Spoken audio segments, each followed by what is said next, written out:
উলানটা শক্ত মনে করেন তাহলে বরফ দেয়া উলানে সেক দিন অথবা ডললে তাহলে আমরা নরম হইব।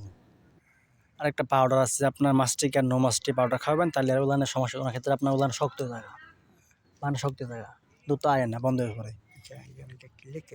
আচ্ছা আমি আমার গাড়ির কাগজ আছে আর ওই সামনের বাছুরটা নাভিটা খেয়াল রাখবেন যাতে আমার নাভিটা গরু বেশি না চাটলে আপনার ময়লা বললে পরে সমস্যা নাভি ফুলে যায় পাখি।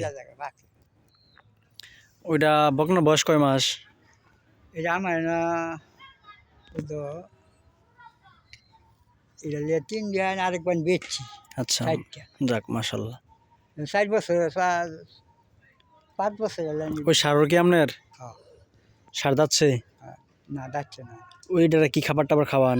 এটা হাতে খাওয়াই বাজারে যাচ্ছে। আপনার ওটারে বেচে লাবেন? বেচার তো না সিদ্ধ সময় বেচা এই কি বেচবেন রোজার দিন করবেন ঈদ?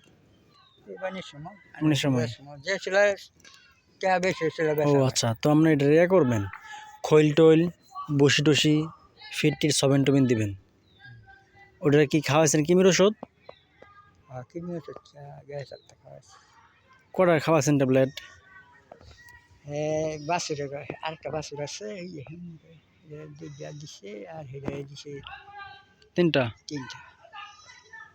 খাওয়াইছেন 7 দিন আগে না? আবার খাওয়াই দিবেন আরেক ডোজ খাওয়াই দিবেন ওই সারা দিবেন 3টা বকনা দিবেন 1টা।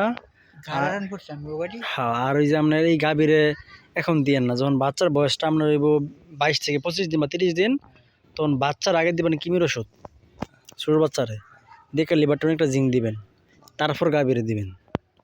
আর গাভীরে কিন্তু আপনার যাওটা ভাতটা খাওয়ায়েন না অনেকে কিন্তু যাও ভাত খাওয়ালে গরুর সমস্যা হইব এগুলো বলে খাওয়ায়েন না আপনার এসিডে পরে গরু মারাও যায় অনেক ক্ষেত্রে।